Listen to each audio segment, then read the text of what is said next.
Here we are. We have started American Sex Live. I don't know what's happening. Hi, welcome to American Sex Live. It is another Wednesday. It's another show. I'm Sunny Megatron. This is Bunny Megatron. I'm Bunny Megatron. And so stealing that as my bunny name. No. Yes, I'm now Bunny Megatron. Okay, you could be Bunny Megatron. Sunny Megatron and Bunny Megatron. He's really Ken Melvoin-Berg. We're both sexuality. Bunny Megatron rules. We're both sexuality educators, pleasure advocates, and we are kinky perverts too. Thank you, Get Vocal. They agree. Bunny Megatron rules. Get Vocal. You're watching in both places. I love this. I love how we have people on both simulcasts. So tonight we are going to be doing more BDSM Q&A because it's what y'all want. Before we get to the questions, I'm going to do our ball washing, which is otherwise known as our housekeeping. So let me get my notes here and see what I want to tell y'all. So on Get Vocal. All right. First of all, you might be watching in a bunch of different places. You could be watching on Periscope. You could be watching on YouTube Live. You could be watching on Facebook Live or our simulcast on TikTok. TikTok. You're minty. TikTok right over here. The thing is, if you are on the first 3 streaming services that I mentioned, we cannot see. You're tickling my arm with your big old beard, Grandpa. Tickles. Anyway, you can TikTokles. Stop. We cannot see your comments or interact with you if you're on Facebook, Periscope, or YouTube. So if you want to interact with us and actually come on screen and ask questions or type in the chat, however you want to do it, you got to be on Get Vocal. The address is bit.ly/ASP for American Sex Podcast Stream. Or if you're on one of those streaming services, you should be able to look just above you or just below you, and there'll be a link there, and you can come on over. The other benefit of being on either Get Vocal or TikTok is that you get to be here for our after party at 9 o'clock sharp, 9 o'clock Pacific time, 9 sharp. We are ending the recorded broadcast, but we still keep talking. And that's when things get interesting because a lot of people don't want to ask questions or come on camera because this is being broadcast to the world. Like a few weeks ago, we had 5,000 people watching on Periscope. So full disclosure, if you are going to come on camera on Get Vocal, your face is going to be broadcast all over the place. So just putting that out there. And thank you for the love. Velociraptor, thank you. So putting that out there, we're going to open up the slots in a few minutes. A couple other things I want to let you know. If you like what we're doing and you're on Get Vocal, you can hit the blue diamond and give us tips. Also on what is this? TikTok. You can give Grandma, us tips. TikTok. Or you can join us over on Patreon and become a member. And that way you get all this extra stuff. You get extra podcast episodes, bonus audio. I send you American Fucker stickers in the mail so you can be an official American Fucker. You get all sorts of stuff. And that address is patreon.com/AmericanSex. I am putting in the chat on Get Vocal a bunch of different links. I got some discount links to BDSM gear to Stockroom, anywhere from 15% off or their daily deal, which is at least 25% off, because I know you're all kinky and you want to buy stuff. And a bunch of other stuff too. Also, Ken's Twitch link. He does gaming, professional gaming on Twitch. What, Tuesdays? Not Wednesdays. No, going to be Wednesdays. Yeah, Wednesdays. I'll get there. Thursday, Friday, and Saturday. Yeah, a lot. And Sunday. But you don't broadcast it on it's Sunday. Going to be starting. Oh, you are broadcasting on Sunday? Okay, cool. The 14th and the 18th of October, we're going to start broadcasting, and I've got 2 new campaigns coming up. One of them is going to be a rotating game, Call of Cat Hulu, and I'm going to take a different group of cats through each adventure so that you don't have to do one game to the next, and everybody can have a chance to play that way that wants to. And then we're going to be doing sort of a retirement home Call of Cthulhu called OK Boomer Shady Acres. Cool. And thank you, Adam. Adam says not everyone can be your sugar daddy and gave us 200 V coins. Thank you, sugar daddy. Thank you, Adam. So yeah, I also play in the game on Tuesday nights. We play Pathfinder on Tuesday nights, so come join and watch on Twitch. He's at twitch.com/ThunderPantsTV or twitch.tv/ThunderPantsRPG. That's it. Lastly, I got some news to share with y'all. If you are saw the post for tonight on Facebook, you got a little clue. So there's some stuff going on. Normally, you see us every single Wednesday night. We've been doing this all year since January, since the before times, before we knew this virus. And we're going to be scaling back to the second Wednesday every month. And we're going to be doing this for a few months, and then we'll get back to our regular schedule later. Reason being is Get Vocal is going through an overhaul. They're going to add all these really cool features, and they're going to be going into beta mode. So while they're in beta mode for a few months, we're going to be scaling back to once a month. So we're planning on the second Wednesday of every month, same time. It doesn't mean that we still might not, live stream at other times too. They might be random. But our regularly scheduled ones will be once a month. So I want to put that out to you. Also, I am doing a Get Vocal next Wednesday, even though you're like, but wait, you're not coming back to November. Stop it, Waffles.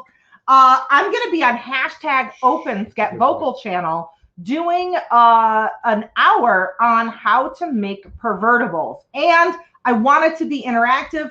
Please come join, and it's free, just like this Get Vocal. And I'm pretty sure I put the link in the links here. Yes, and I'll start posting on my social media very, very soon. And bring your pervertibles and show me what they are, because I'm very curious. Okay, what's going on here in the chat? Let's see. Let me just make sure we're good here. Oh, cool. Oh, this is a great question. That's where we're going to start. All right. So let me wrap up the ball washing. Are these balls clean? Can we start our questions? Are we good? Okay, cool. We got a question already, and I love this question. So, kink question. Female friend of mine wants to be milked by her partner, aka lactation. How can she induce lactation without going through pregnancy? Okay, first of all, this is very possible. Does this person have to be really, really, really committed, dedicated? Yes.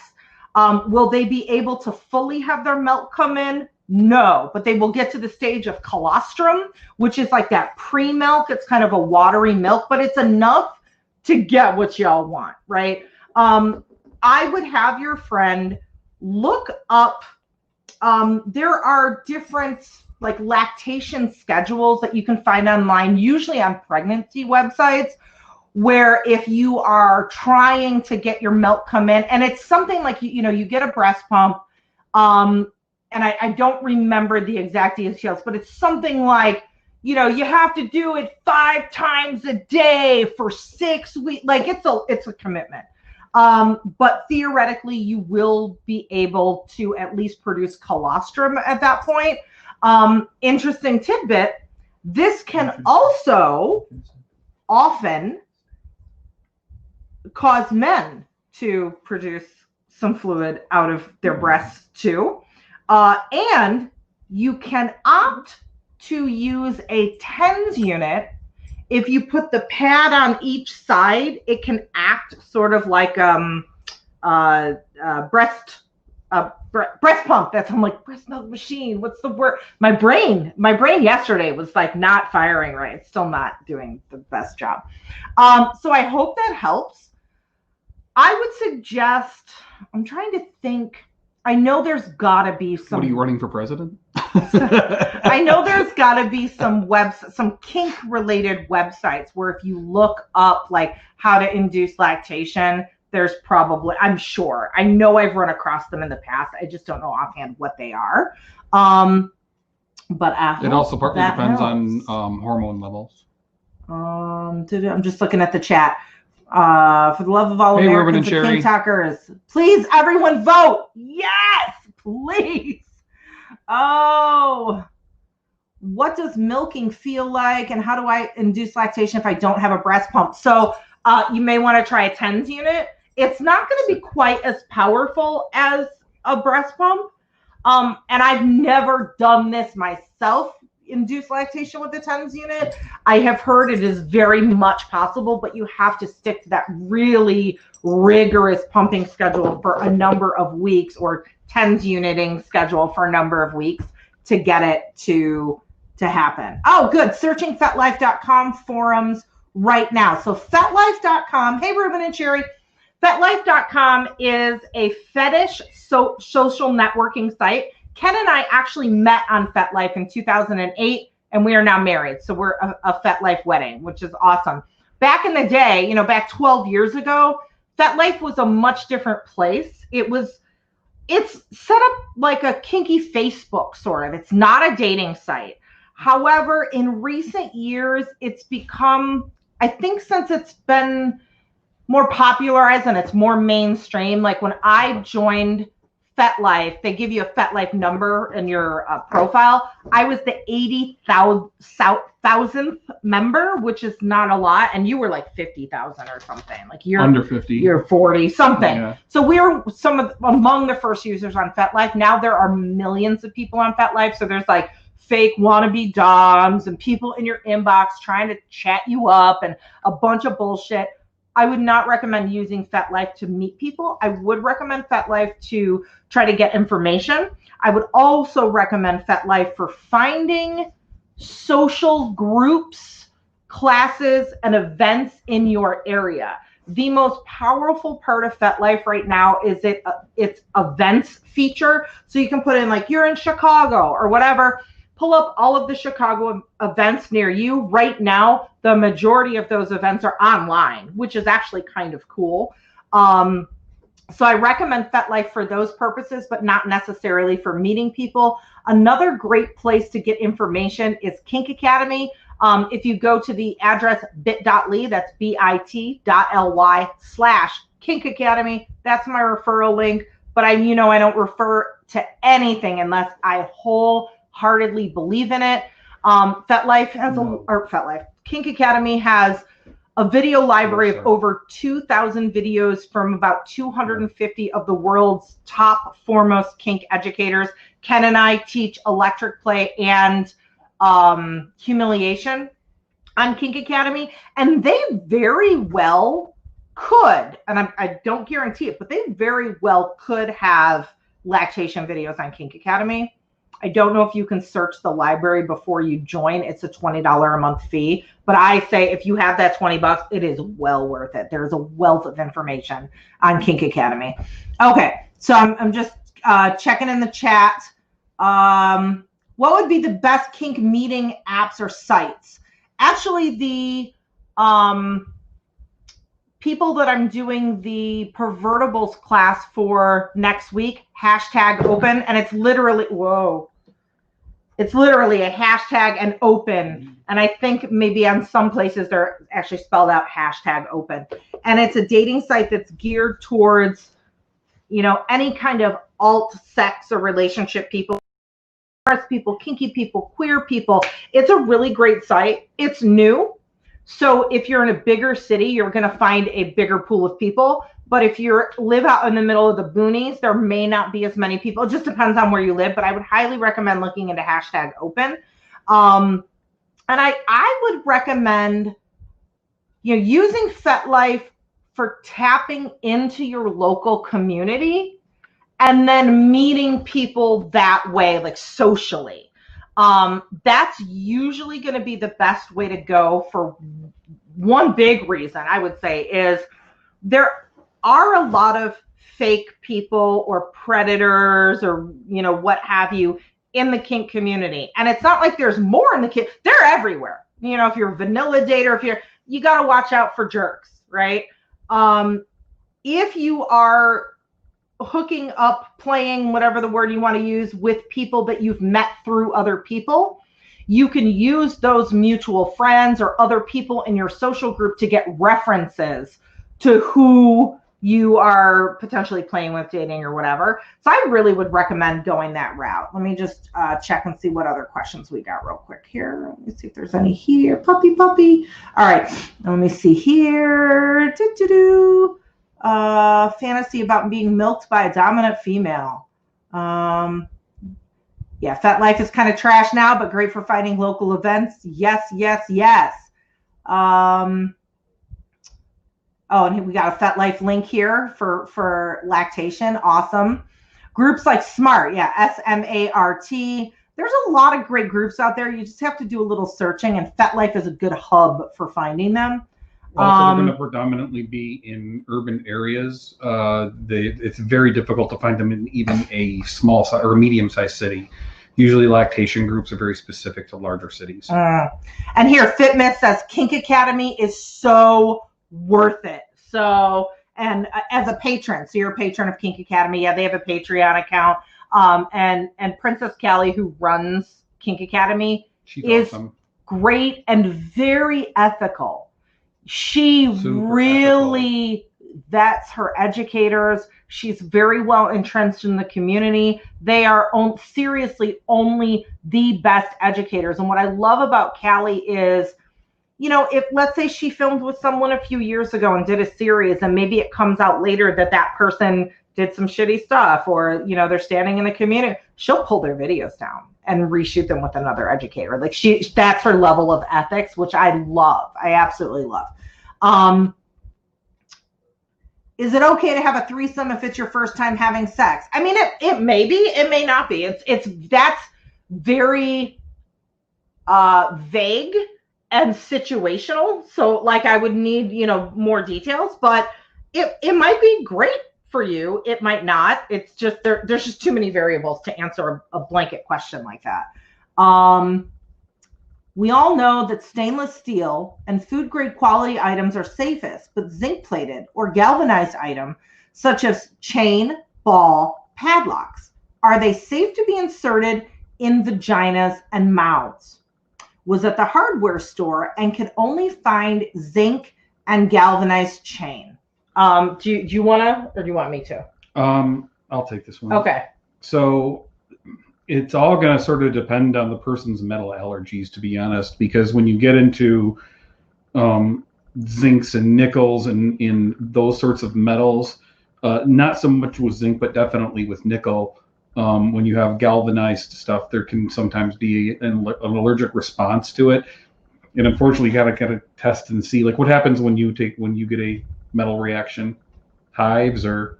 I get itchy. Like, I have a very slight nickel allergy. In order for me to react, it's a piece of jewelry I have to be wearing for a number of days. And so anything that I've used, like we've played with chain and stuff like in sex ways, and I've never had an issue, but I don't think I was in contact with it long enough for it to matter. You know what I mean? I would say two things. One, just look for any signs of inflammation or itchiness would be the biggest thing, but also make sure you disinfect it by boiling the whole thing. Just like absolutely sterilize it first, the first time you're using it, and then eliminate any sort of flash that's on the metal. Yeah. And then I would say, yes, you made it to a live Soul Magic. Hello. Who is it? Soul Magic. I would say that anything that you're putting in your body that isn't something that's made to be put in your body, and something that's made of a material that you know is body safe, which even when it comes to pleasure toys, not all of those pleasure toys are safe for your body, just saying. I look at it as kind of a risk aware sort of thing. Yeah. Like we have chain, for example, like big metal chain that we've used for insertion, and we clean it, you know, the best we can beforehand. Like we've used alcohol. I sterilize it. But we know it's like I am putting something in my body that wasn't meant to go in my body. So there's technically so we're risk aware. Exactly. And you're mitigating your chances of doing anything. Like, is it in a perfect world? Like, you should be able to insert anything. I think Abraham Lincoln said that. Exactly. Anything can be a dildo. Anything can be a dildo. No. Abraham Lincoln. But the big issue here is that just mitigate your risks. Take a look at what is the payoff for doing what you're going to do. And you know what? You kind of have to be aware of that there is going to be some level of risk with something like that. It's not meant to go in there. And there's a question here on TikTok. What is an ice lock? And I do have a TikTok video about it, so I will direct people to my TikTok. But very short explanation is it is a very low tech way to, if you have someone in chastity, which they're cages that go on, people with penises, their genitals. And there's a little tiny key where you lock it. And if you're the key holder, like if I'm the dominant and he's the submissive and I lock him up, I'm going to take the key and I'm going to, keep it and be like, I'm going to tease you, whatever. If you're doing long distance chastity, for instance, or if there isn't a spare key and maybe you don't live together, so you want to make sure if something happens, the person wearing that can get to the key. If there's an emergency, you have them get a little shallow dish or cup or something, fill it with water, put the key in there.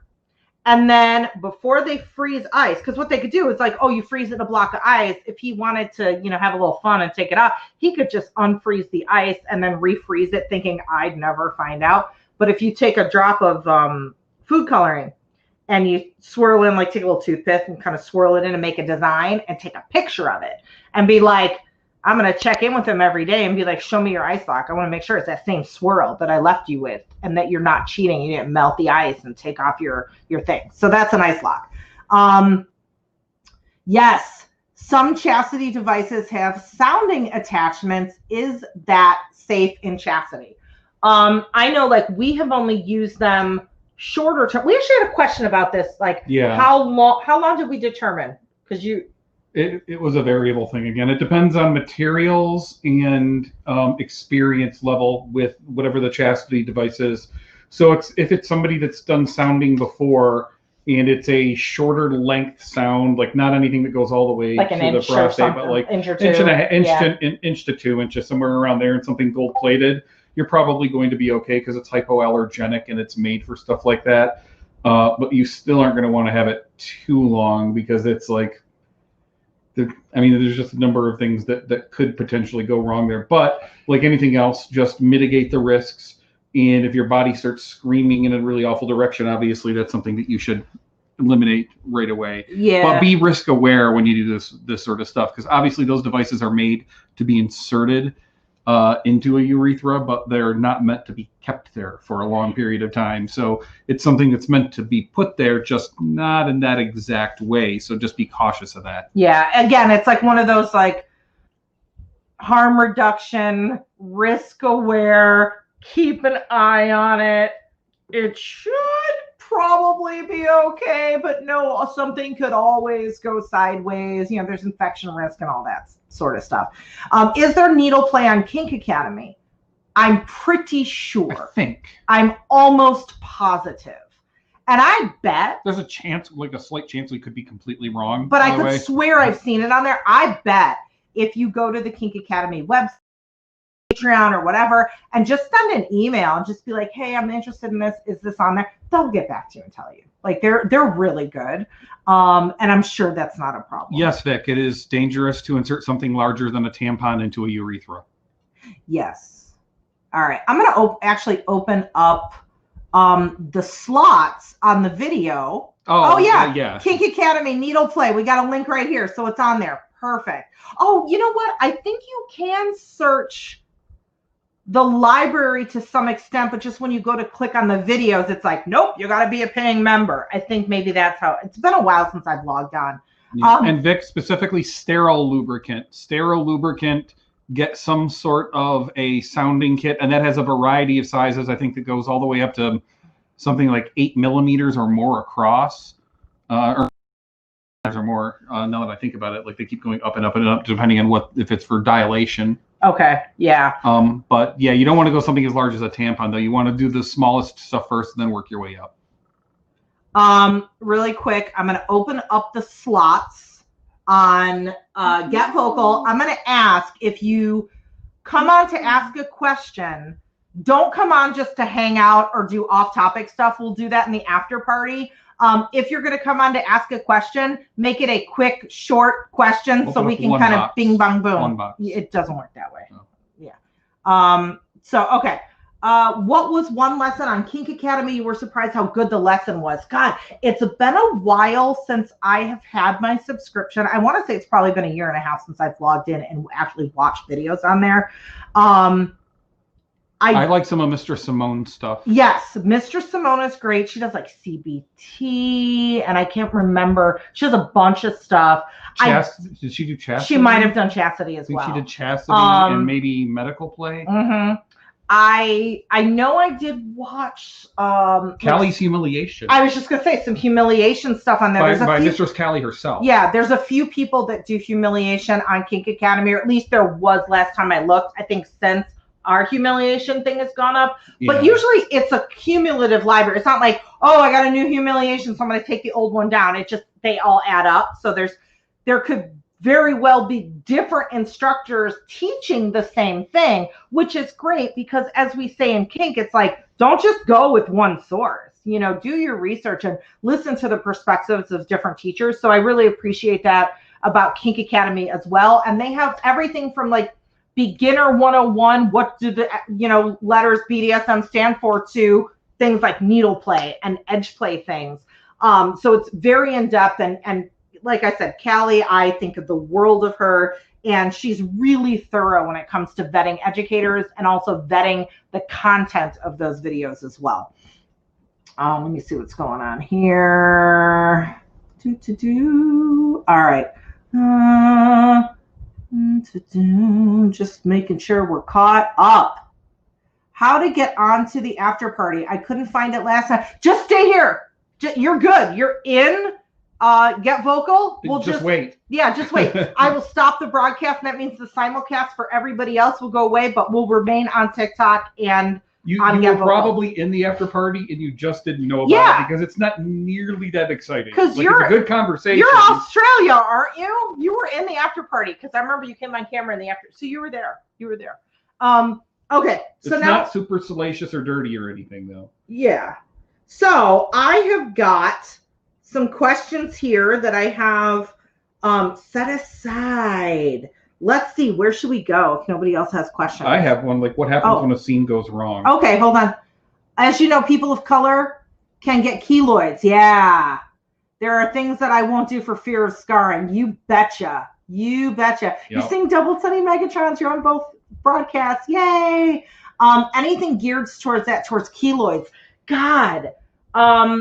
First of all, I am not a needle play person, even though I do get keloids sometimes. You can also get them from impact play. Really? Yeah. Chris used to get them a lot. Like she was, one of our old partners used to get keloids really, but nothing from from our play. No, but it was from previous play. Really, it was? Yeah, some of it was, yeah. Okay. I honestly I'm not that intimately familiar with keloids or with like things that could cause heavy scarring. I don't know. Do you have any firsthand experience with keloids? Only if somebody's prone to it, to avoid any major blood play, piercing play, or impact play that's branding. That's super severe, or branding. Yeah. So I'm not saying like don't spank them or floggers or even single tails, but it's more like no heavy caning and things of that sort. You want to like any of the heavy sort of stingy stuff, stingy stuff that's going to like create a thin line on something. Like a single tail whip or a cane would probably be less preferable. And that's not guaranteed that that's going to definitely affect it, but those are the things that could potentially cause it. With humiliation, how does one find their limits? Does humiliation have psychological concerns?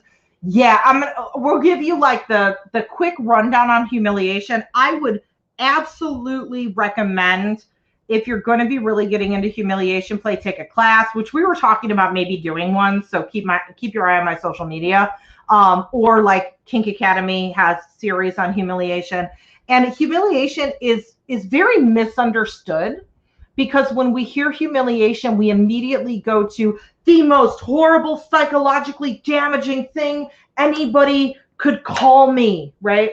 And humiliation is really on a spectrum that ranges from, playing with embarrassment and shame and lighter humiliation and things, not your like red hard limit that would really psychologically hurt me things, but things that could either be playful, things that could help build up something in you. I think we've given, and I would highly recommend go back, I think, to last week.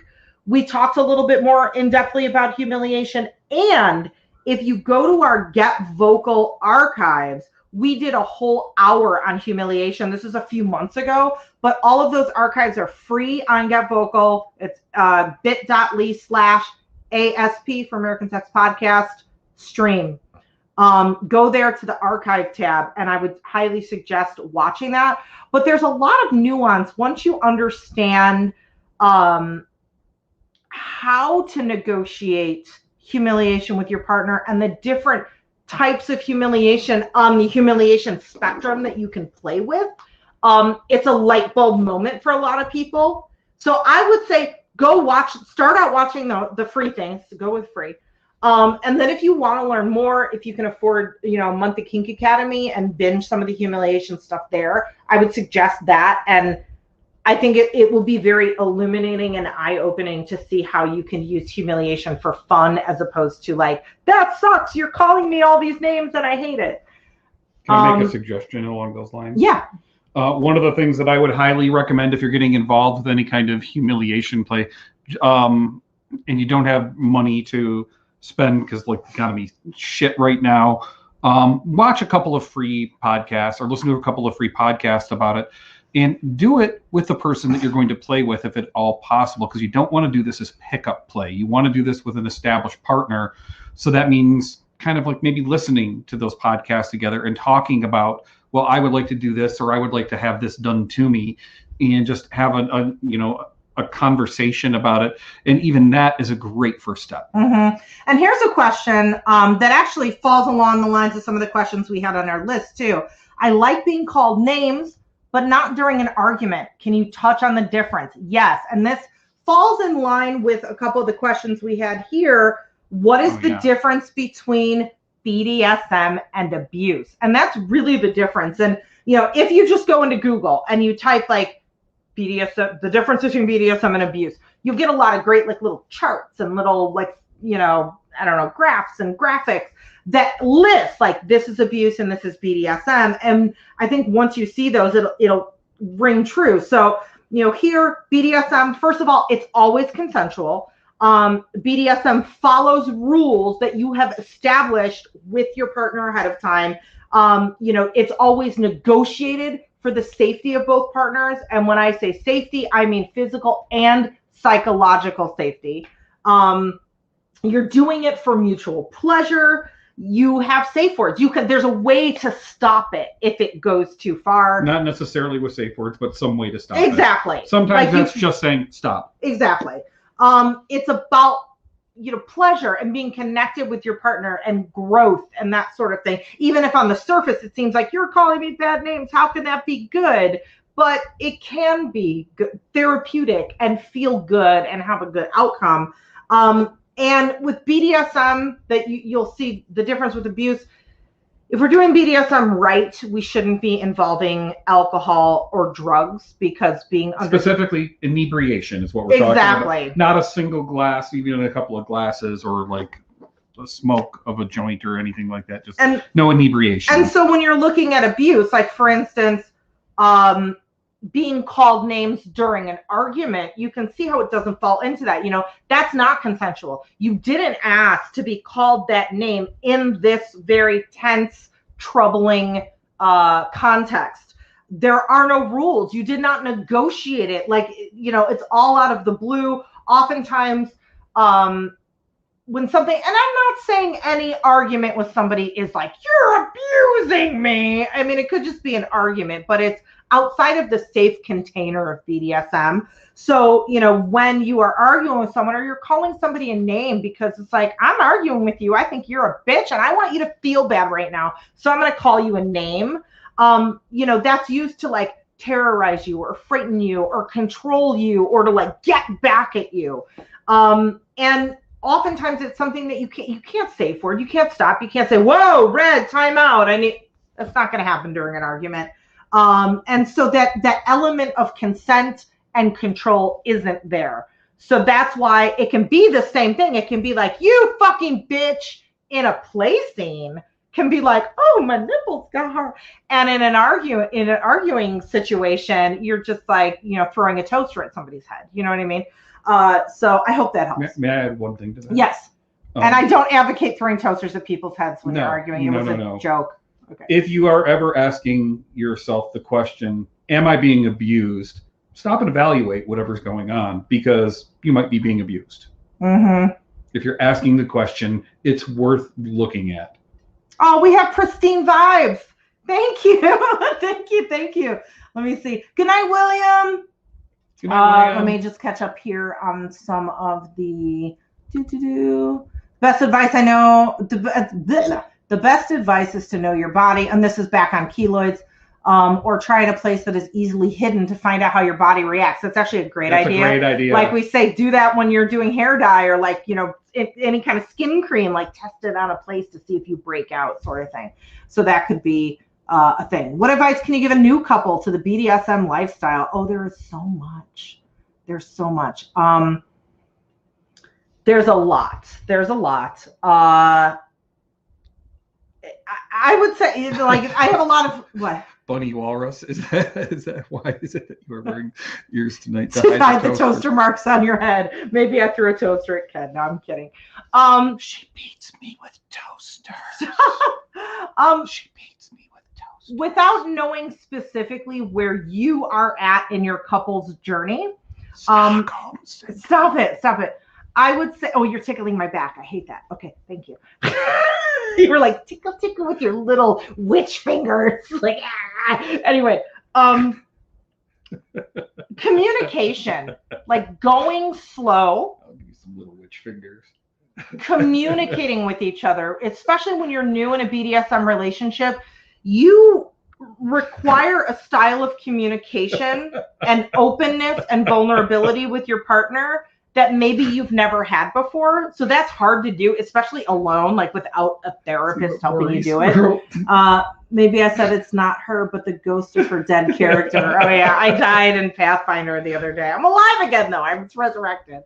So yeah, the communication piece, going slow. You might feel like a kid in a candy store and you want to do everything. It is a journey, and it is a journey of getting to know each other and reaching a new level of vulnerability with your partner, which can be scary. It's kind of like the same thing when you start going to couples therapy together. It's like, oh, like ultimately this is going to be good, but it might bring up a bunch of stuff along the way that could be uncomfortable or unexpected, and stuff that we have to process with each other. But I know in the long run it'll end up good, but getting there might be kind of weird.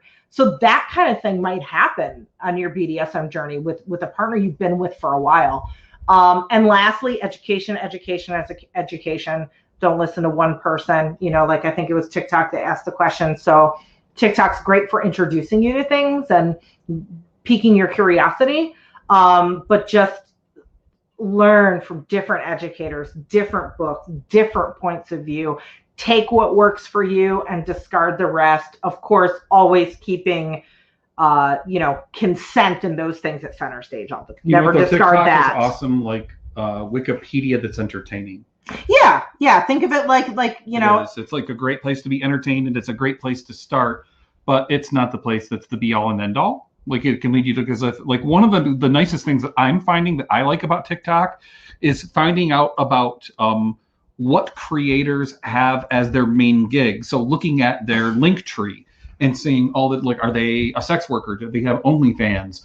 Are they somebody who has an Etsy shop? Are they somebody who is a creator and like sells something on the internet? But like that's one of the most fascinating things, because oftentimes you see that there's two sides to what somebody does. Sometimes it's a hobby, but sometimes it's the thing they're literally doing for their living. Right. What do you do if your partner isn't safe and is unwilling to take classes?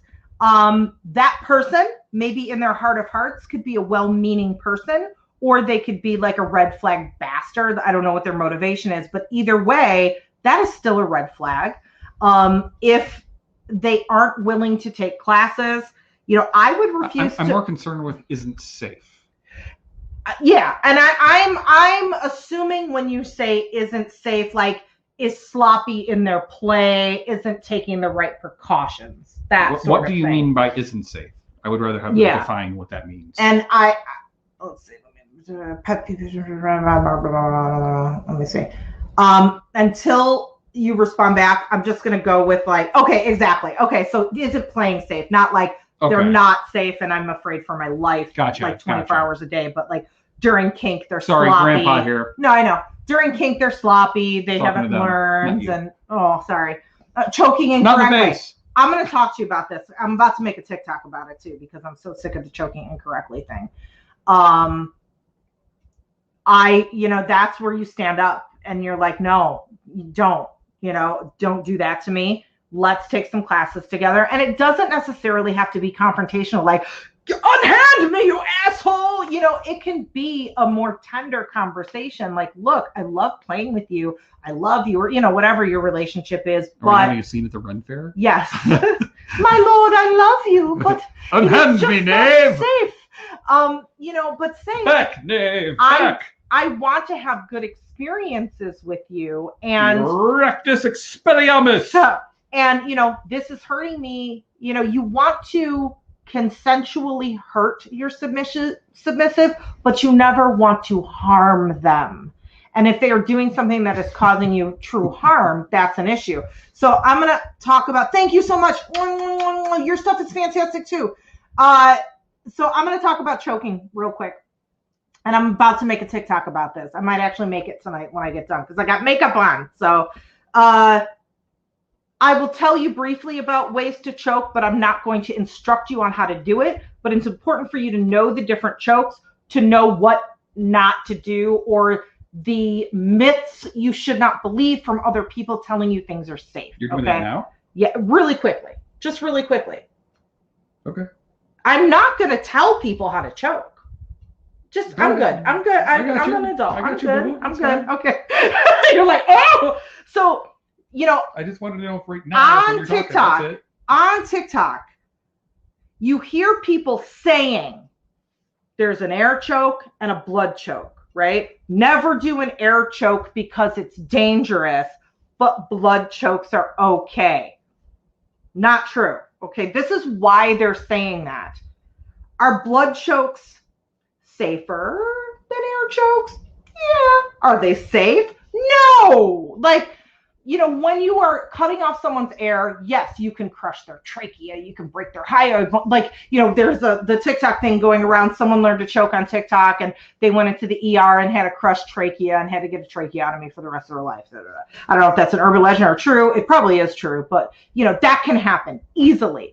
It takes longer to choke someone out when you do an air choke. A lot can go wrong, but a lot can also go wrong on the blood choke when they're like, I'm not going to tell you how to do it, but they're like, oh, squeeze here and here. It's just a blood choke. No big deal.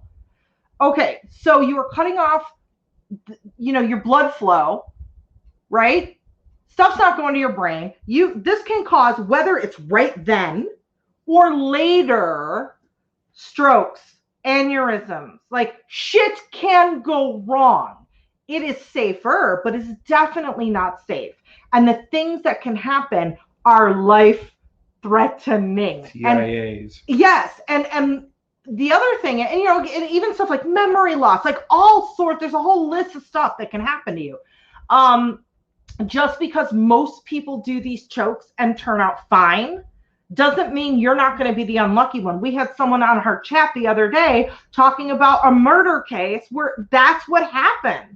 And the dominant was going down for murder because they choked their person out. You can choke somebody unconscious in 10 seconds or less when you do a blood choke. So like one of the times when Ken was choking, because we do this kind of play. Do we teach it? No.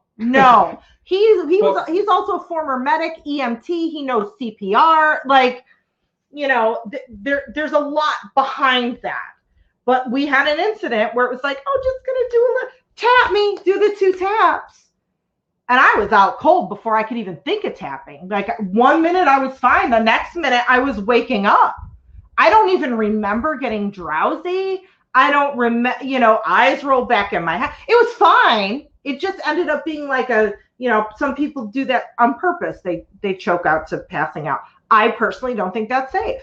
Unless you, there are some car do that with me. Oh, God. There are some people, like if you've taken CPR, if you've had extensive training, if you're in the medical field, or if you've had martial arts training, like severe martial arts training. And this is what pisses me off on TikTok.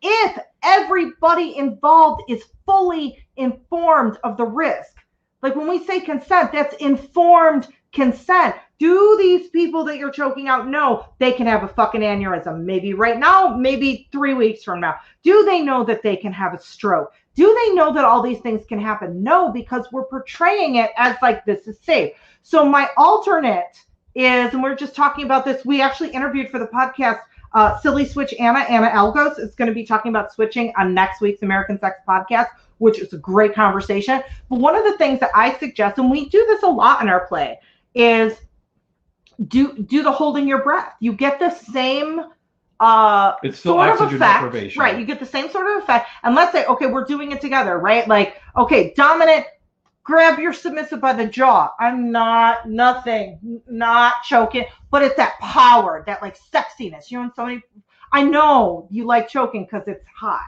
I mean, I know you like choking because it's hot, right?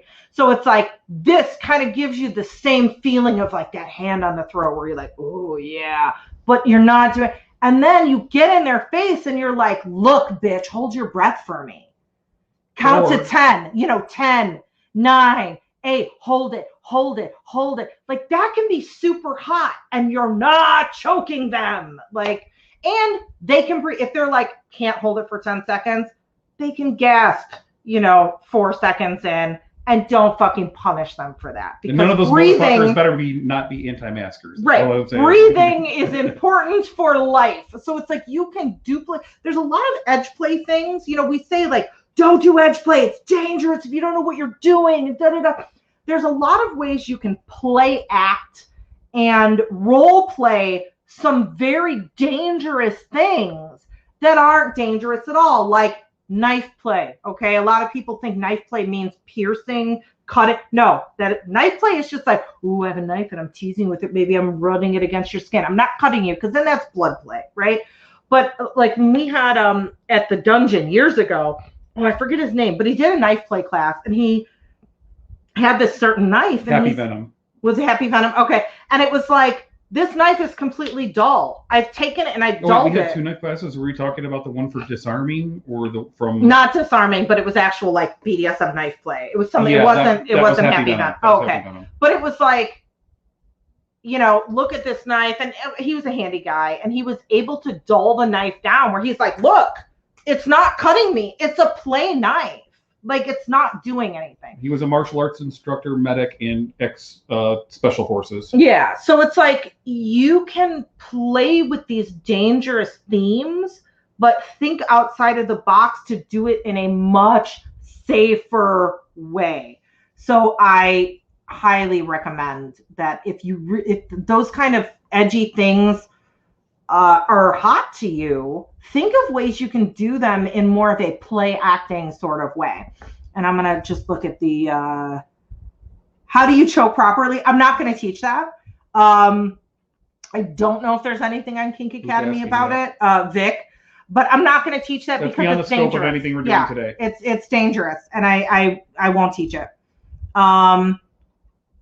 Anyone knows anything about the human body? We'll also call choking a varsity level action. Yep, exactly. We got lots of comments here. Lots of, oh my God. Oh, you sent things to me. Thank you. Let me scroll up here. Okay. So I'm very glad you caught me on live. Yay. Choking incorrectly. My stuff is fantastic. Thank you. But I'm a cop. Let's see. He's so cozy. He's in this little onesie.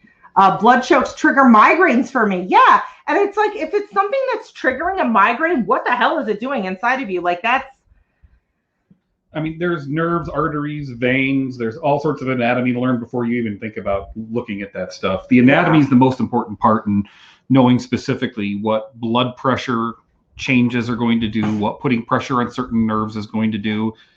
And I'm not saying don't do it. I'm saying if you're doing it, be informed and be risk aware. Yeah. And but we're not going to teach you. Risk aware can be very involved, and risk aware means you brought your ass to a CPR class and gotten certified. That, in my book, if you're doing choke play, that's risk aware. How many people are actually going to go do that? How many people are actually going to go learn from someone who really knows what they're doing, how to choke properly? Some people do, and that's great. But they actually taught us that in the military. That's one of the. Well, I was a military medic that specialized in security, so I had to help subdue larger people. I have to be able to treat a Green Beret. if they come to my hospital, Okay. or a Navy SEAL. Like we have to know how to talk to, because you're not gonna fight a Navy SEAL. You're just not going to. Yeah. So you have to know how to talk them, and like, but we learn about that so that you can control it in a little bit easier way. That makes sense. Some dungeons make DMs be CPR certified. Yep. Yeah. And it should be that way. It absolutely should be that way. Anna, yay! I'm so glad you're here. I had so much fun talking to you. And everybody listening, please tune into American Sex Podcast next Monday, whatever the date is next Monday. It's Anna's episode. It's gonna be awesome. And it's Silly Switch Anna. Follow her. Yes, everyone follow Silly Switch Anna. Can't wait to hear it. Yay! I'm just looking for questions. There's so much. Why am I a sub? But anytime my face gets touched, I want to fight in real life. That's a trigger for you. That's a red for you. I've had a lot of subs like with that particular condition before. Yeah, and if that's the case, I've got that sort of. Negotiate that in and be like, you touch my fucking face, scene's over. Like that is a red. I don't like people wagging their fingers in my face at all. Like I have a thing about that. I don't know if that's from the military or. I don't like face slapping, but I like body slaps. And a lot of people have very specific things that it's like, this is great, but this other thing that seems very similar on the surface is a absolute no. And that's always stuff you have to do in your negotiation. And unfortunately, if you're new, a lot of times you don't know these things. So if you're still here, the couple who's like, we're new, that's one of the things when you're new to BDSM, you may not know what kind of aftercare you need. You may not know what your triggers are because you've never done this. So you're going through this together for the first time, and oftentimes it's trial and error, and you have to learn some of those things the hard way. So it's like, let's say you learn the hard way, you do face slapping in a scene, and it's consensual. Your partner said, yeah, I want you to slap me in the face. And they had no idea that when it actually happened, it would trigger something in them, and they would be like, whoa, never do that again. So then you have to go through processing that with each other. So now you know, like put that on your list. This is a hard no for me. And every time I negotiate, I need to tell the person I'm playing with, never fucking slap me in the face. But I had to learn that the hard way. So if you're a new couple to BDSM, there's a lot of stuff you need to go through like that. Oh, there's questions everywhere. Oh, thank you for my work. Thank you, thank you, thank you. Oh, you send your clients to watch my stuff. Thank you. I appreciate that. I also do, we have trained therapists and doctors, and I'm glad that you are, because a lot of therapists, they just don't. They're like, oh yeah, I know about kids, and they really don't, and it's sad. Questions. Registered nurse. Yes, thank you. Sometimes things trigger you no matter how much you communicate. Exactly. Like there's going to be shit that comes up that you never saw coming. And always be prepared for that. Let me see what's going on here. CPR, emergency first aid. Always be prepared for the unexpected. Yes. Always be prepared for things you weren't prepared for. Seriously. Always be prepared for. I'm going to put that on a t-shirt, man. Sometimes we learn the hard way and we're always learning. Yeah. Absolutely. And that is oh hi, how are you doing? Is that a dog or a lamb? What am I looking? What am I looking? Oh, it's a puppy. Hey, so cute. Lamb chop, totally. I was like, what is happening here? For affordable therapy, openpatchcollective.org. Amazing. I got to write that down because when this goes away, the chat will go away. Open Patch Collective. Get down, buddy. .org. Do you have a question or are you just hanging out?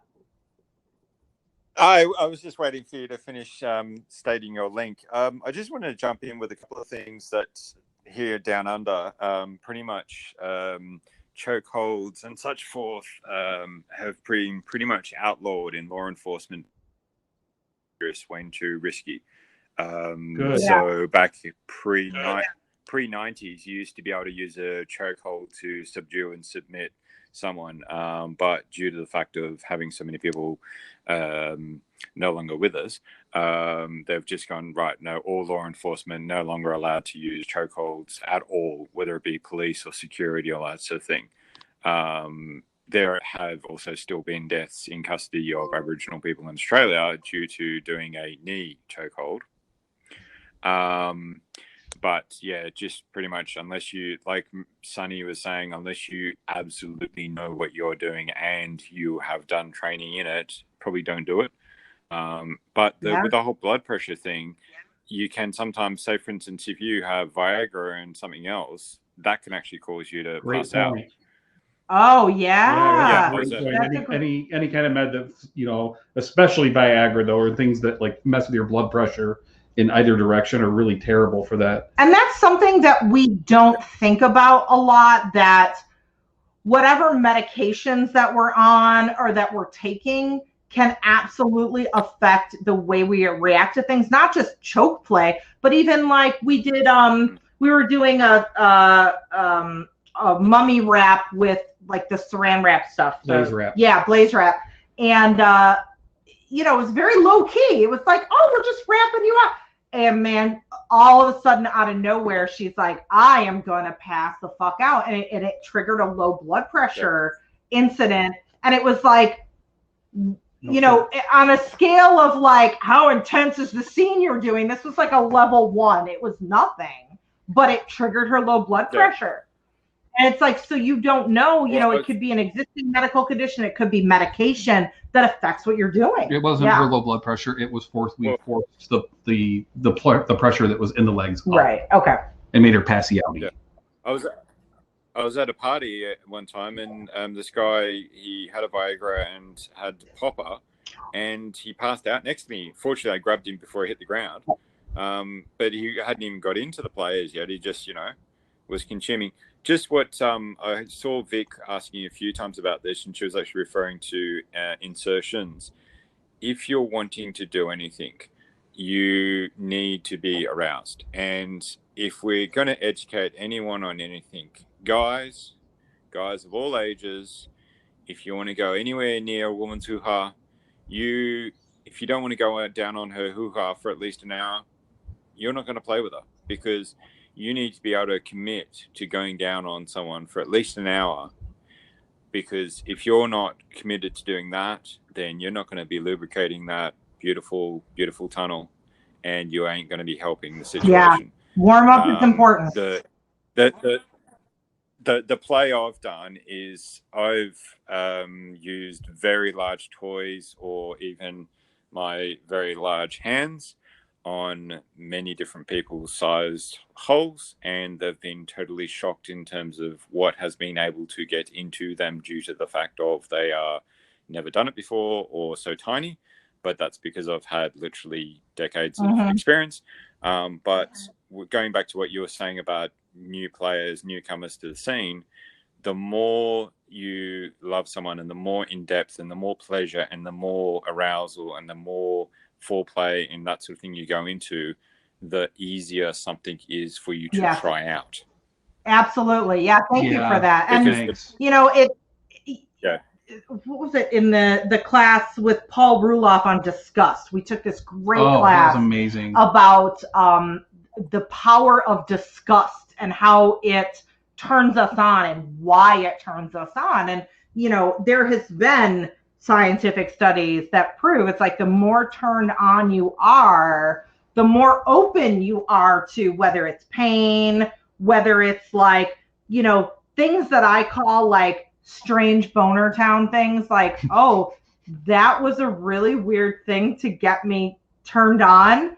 And maybe I normally would have been embarrassed to be turned on by that weird thing in front of somebody else. But I was so fucking in the moment and so horny that we just both went to strange boner town together. And, you know, and there really is to be said, it's like when you are turned on, that kind of unlocks your willingness to explore a little, push your own boundaries. And I emphasize your own boundaries, because you should never be pushing somebody else's boundaries unless that's specifically negotiated in your dynamic. Just PSA throwing that out there. But yeah, absolutely. Thank you for that. And so we're at 8:59. So here's I'm going to call my new band Strange Boner Town. Strange Boner Town. Let's go to Strange Boner Town. Yeah, are you coming? Okay, so on that note, so here's what's gonna happen, y'all. But Bunny, Those of you who are on the Get Vocal Walrus and platform, Strange Boner or you're Town. on TikTok, stay tight. Stay tight. Stay loose. I hang loose. I don't know. Stay here. We're not going anywhere. When I stop the broadcast, that is going to stop the archive. So this will not be recorded. It is also going to stop the simulcast to Facebook, YouTube, and Periscope. Thank you for the panda. But we are going to... there's a big thing. A thing is happening. Thank you. But what is that? Wait, there's a thing. What is that? It's thank you. Yes, thank you. Grandpa likes it, TikTok. Yes. So thank you. Remember, I will be on #opens Get Vocal stream talking about pervertibles, and it's going to be show and tell. So bring your pervertibles. That is next Wednesday, which is the 14th at 5 p.m. Pacific. So it's a little bit earlier than we normally do. There's a thing. Yes, thank you. And then we will see you back here on 11, this channel. 12, 13, 14, 15, 16, 17. We will see you back here on this channel on the 11th of November. However, I randomly pop on TikTok and oh my God, thank you. Dude. I randomly pop on TikTok and do lives at random. So if you're on TikTok, follow me there. You're going to get more lives. So, all right, Get Vocal. We love you. Stopping the broadcast. Everyone hang tight. Hang tight, hang tight.